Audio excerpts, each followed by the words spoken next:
Hey, welcome back to Blooming Beauty with Katie Messer. I'm Katie Messer. We are on part 3 of our 4-part series on an Advent series that I am reading from a blog that I wrote a few years ago. That's also called Blooming Beauty by Katie Messer on WordPress. I will have the link within the comment box as well as the scripture references to go with the reading. So here we go. The season of Advent, Fall on Your Knees, Part 3. Following the birth of Jesus in Bethlehem of Judea, a strange star had appeared in the night sky. Trained and learned magi, a specialized caste of wise men, took eager note of this celestial appearance. These men were experts in astrology, astronomy, and the natural sciences. Reference Matthew chapter 2, verse 1. They knew the significance of this unique star and set out to meet this newborn king of the Jews, as had been foretold in ancient texts. Reference Micah chapter 5, verse 2. These men of power and great influence prepared their staff to drive their camel caravans across desert lands and faraway places in order to meet this newborn king. With royal gifts of gold, frankincense, and myrrh secured to their caravans for the babe, their elaborately adorned camel caravans were pointed west. The time had come. The prophesied arrival of the King of the Jews had come, and not a moment could be lost. The Magi followed the star to the city of Jerusalem of Judea and went directly to King Herod to inquire of this new king's location, that they may go straight to the babe to worship the new king. Matthew chapter 2, verses 1 and 2 says, Now after Jesus was born in Bethlehem of Judea, in the days of Herod the king, from the east arrived in Jerusalem, saying, Where is he who has been born King of the Jews? For we saw his star in the east and have come to worship him. Upon hearing the words of these magi, King Herod was very worried. King Herod had come to power after much war and fighting, and most likely he himself was called King of the Jews.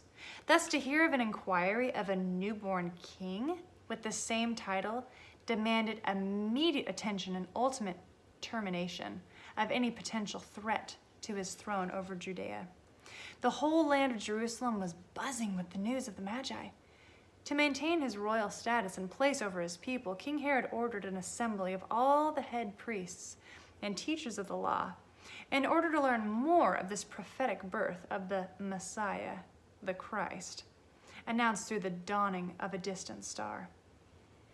With well-known leaders standing before the king was ready to wipe out any potential uprising. The head priest and leaders and lead teachers shared that according to the law, the Messiah, the Christ, was to be born in Bethlehem to fulfill what the prophet had predicted hundreds of years previous. Reference Micah 5:2.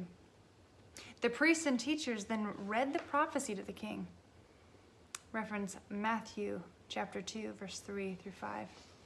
Matthew 2:6 says, And you, Bethlehem, land of Judea, are by no means least among the leaders of Judea, for out of you shall come forth a ruler who will shepherd my people Israel.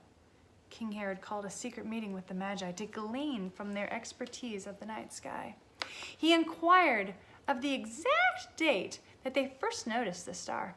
The Magi stated confidently that it was around 2 years previous that they had first viewed this star, which they had come to follow now for about as long, in search of this prophetic birth. With this information, King Herod plotted to kill the Christ child. He planned to use the Magi as spies for him to locate Jesus within Bethlehem. But rather than stating his insidious plan to these leaders from a foreign land, with deceptive eyes sparkling as much as his jewels, a falsehood of a deadly kind was presented to the Magi. Reference Matthew chapter 2, verse 7. And Matthew 2:8 says, And he went to them, and he sent them to Bethlehem and said, Go and search carefully for the child. And when you have found him, report to me, so that I too may come and worship him. The Magi showed their respect to King Herod and continued on their journey to locate the Christ child in Bethlehem by following the unique star that had so faithfully directed them for roughly 2 years now. When they saw the star again, they were filled with great joy as the star rested above the house where Mary and Joseph lived. They found baby Jesus and his mother. Reference Matthew chapter 2, verses 9 and 10. Ladies, put yourself in the place of Mary at that moment. Imagine that you were preparing bread for your upcoming meal or playing outside with your toddler son when a prestigious entourage approaches the place where you are staying. As the camels halt before your dwelling, water is grabbed for their camels by their escorts. A wide variety of expensive textiles covered the backs of these enormous animals. Even the caravans of these men were decorated. The Magi wore fine linens and held themselves with confidence and prestige. As they dismount and approach your dwelling, fine linens and prestige give way to sincere awe and uncontainable joy at the sight of your son. All of these foreign dignitaries fall face down onto the ground before your toddler son and worship him. You thank God in your heart for this incredible moment.